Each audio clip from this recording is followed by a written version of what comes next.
We're heading back overseas where it's now about 8:30 p.m. Friday in Los Angeles. Protesters have clashed with police in LA, and that's after US immigration officers detained 44 people in a series of raids, prompting widespread backlash from immigration rights groups. The raids are part of a broader national crackdown as immigration departments ramp up efforts to deliver on former President Donald Trump's mass deportation pledge. The mob gathered at the city's Department of Justice office and hurled objects at authorities wearing riot gear.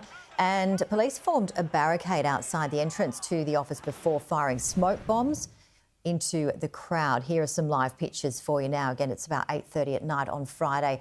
And we're going to bring in our next guest, Regina Jeffries. Dr. Regina Jeffries, thank you so much for joining us, UNSW Caldor Centre for International Refugee Law. So, if you don't mind just talking us through some of what you're seeing here. We are certainly seeing this develop. We've seen escalations over the past few days as well. What can you tell us from your experience?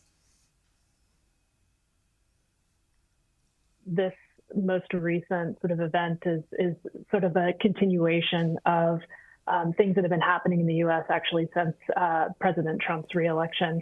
And it includes essentially, you see everyday people sort of resisting this idea that federal agents will come into communities and detain people, often not just migrants without status, but also people with lawful status, and even in some cases, U.S. citizens. So this is sort of a reaction to that, and actually comes not too long after federal agents attempted to go into 2 elementary schools in the LA area as well. So what you're seeing is a reaction to this idea that communities are feeling insecure and sort of under attack. And of course, earlier this week, President Trump announced the travel ban for 12 countries. There are some exemptions, but you've worked a lot on this one and also the one in 2017. Is there a way you can compare these bans at all to us?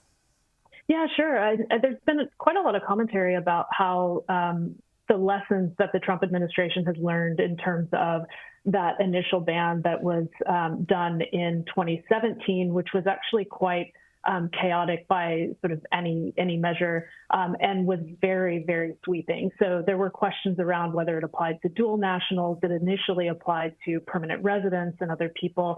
It also applied to people on planes on their way to the U.S., so created really a lot of chaos, particularly within the agencies that were responsible for implementing that initial ban. And so that prior experience, I mean, essentially the ban went through 3 different iterations before the Supreme Court ultimately upheld a version of it in, I believe it was 2017. And basically what the Supreme Court said was that you couldn't look behind the president's rationale for implementing a ban like this. So that the stated rationale was to prevent essentially Muslims from entering the U.S. And so the Supreme Court said, you can't look at that. You have to look at what the facial purpose is. And so taking those lessons in this iteration of the travel ban, the Trump administration actually sort of laid the groundwork for it in the 20 January executive order, directing various heads of federal agencies to review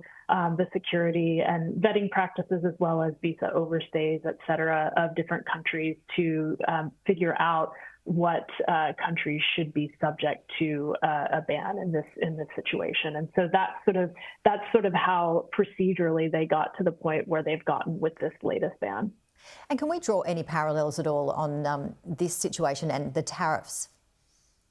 Actually, I love that you asked me this, because it's funny. I haven't seen actually much of this discussed in the commentary, but interestingly, if you actually look at the proclamation, the travel ban proclamation that Trump put out, you can see that this is actually a type of negotiating tactic, essentially similar in some ways to what the Trump administration has done with the tariffs. So the specific text of that proclamation say that it's designed to encourage cooperation with subject countries.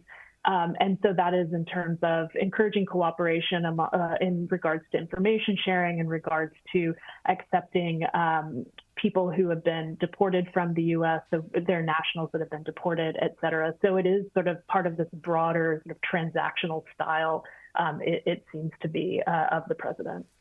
And we have been reporting, as you well know, the US man who was mistakenly deported to El Salvador. That's under Trump's hardline immigration reform. What can you tell us on this situation? Yeah, it's quite interesting as well. So, of course, Mr. Rego Garcia was had a court order from an immigration judge in 2019 preventing the U.S. government from removing or deporting him to El Salvador. And that order was in effect when the Trump administration violated the order and removed him to El Salvador.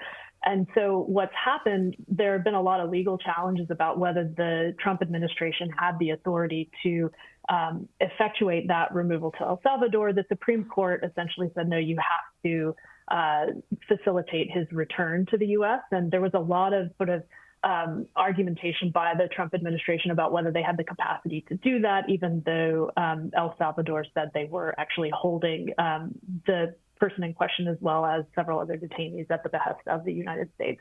And he actually, Mr. Rego Garcia, was actually returned to the U.S. And interestingly as well, he's now facing federal charges on, I believe they're alien smuggling charges, which also one of the lead federal prosecutors for the office that where those charges originate has actually resigned in protest, citing the political nature of the charges. So it's an interesting saga, but the Trump administration has brought him back to the U.S. Yeah, very interesting indeed. We really appreciate your expertise and time. Dr. Regina Jeffries, UNSW Cawdor Centre for International Refugee Law. Thank you very much.